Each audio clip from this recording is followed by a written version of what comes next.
এই পৃথিবী থাকার জায়গা নয়। কিয়ামতের সময় আল্লাহ তাআলা মালাকুল মাউতকে বলবেন সবার রূহ কবজ করে দেবেন, সবার, কেউ থাকবে না, সবার রূহ কবজ হয়ে যাবে। আল্লাহ মালাকুল মাউতকে বলবেন, মালাকুল মাউত কি অবস্থা? বলবে সব শেষ। মাইয়াব্বা, কে বাকি? মালাকুল মাউত বলবে জিনেরা বাকি, যাদেরকে দেখা যায় না। আল্লাহ বলবেন জিনদেরকেও শেষ করে ফেলো, রূহ কবজ করো।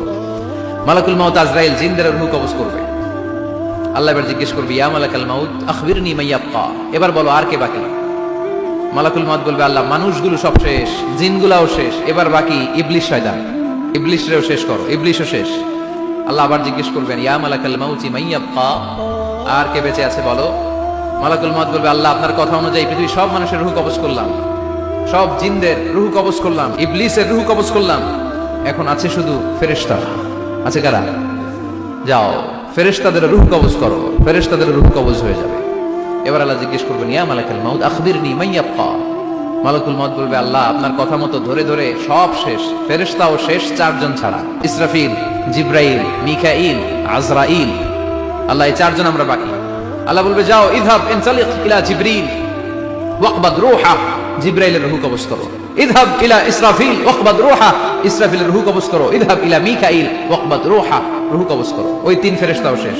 এবার আল্লাহ তাআলা জিজ্ঞেস করবেন, ইয়া মালাকাল মাউত আখবিরনি মাইয়াব্বা, হে মালাকুল মাউত আর কে বাকি আছে বলো? মালাকুল মাউত বলবে, আল্লাহ আপনার কথা মতো মানুষগুলো শেষ, জিনগুলো শেষ, ইবলিস শেষ, আমার বাকি তিন ভাই ইসরাফিল, মিকাইল, জিব্রাইলও শেষ, শুধু আমি। আল্লাহ বলবেন, কেউ নাই? মালাকুল মাউত বলবে, না আল্লাহ কেউ নাই।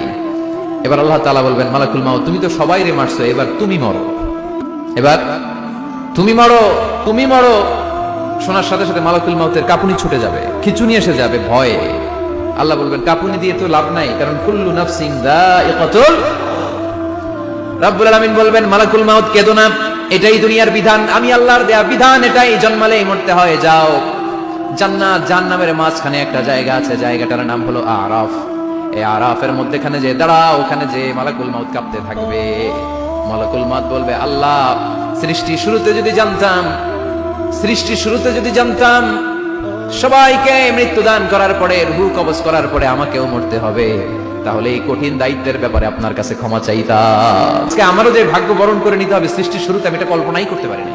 আল্লাহ বলবেন, নো টক, মত, ইয়া মালাকাল মাউত, মর, মরে যা, মত, মরে যাও। বলার সাথে সাথে মালাকুল মাউত এক বিকট চিৎকার হাঁকিয়ে মরে যাবে। মালাকুল মাউতের চিৎকারটা সেদিন এত ভয়ঙ্কর হবে, বিষ্ণু ইসা ইসলাম বলেন, ওই চিৎকারের আওয়াজ যদি পৃথিবীর মানুষেরা কান দিয়ে শুনতে পেত, তাহলে কিয়ামত সংঘটিত হওয়ার জন্য আলাদা করে ইসরাফিলের সিঙ্গার প্রয়োজন হতো না। ওই চিৎকারের আওয়াজে প্রতিটা মানুষ কানের পর্দা ফেটে ওই জায়গায় লাশ হয়ে পড়ে যায়। এবার ডানে বায়ে সামনে পেছনে উপরে নিচে কেউ নাই, একজন ছাড়া, জোরে বলতে হবে তিনি কে? আল্লাহ তখন পৃথিবীকে একটা ডাক দিবেন, বলবেন, ইয়া দুনিয়া আইনা আনহারুকি, এই পৃথিবী তোর নদীগুলো কোথায়? ইয়া দুনিয়া আইনা আশজারুকি, এই পৃথিবী তোর গাছগুলো কোথায়? বটতলা। ইয়া দুনিয়া আইনাল জিবাল, তোর বড় বড় মাউন্ট এভারেস্ট পাহাড়, আলাস্কা পর্বতমালা, আলপস পর্বতমালা, এগুলো কোথায়? তুর পাহাড় আজকে কোথায়?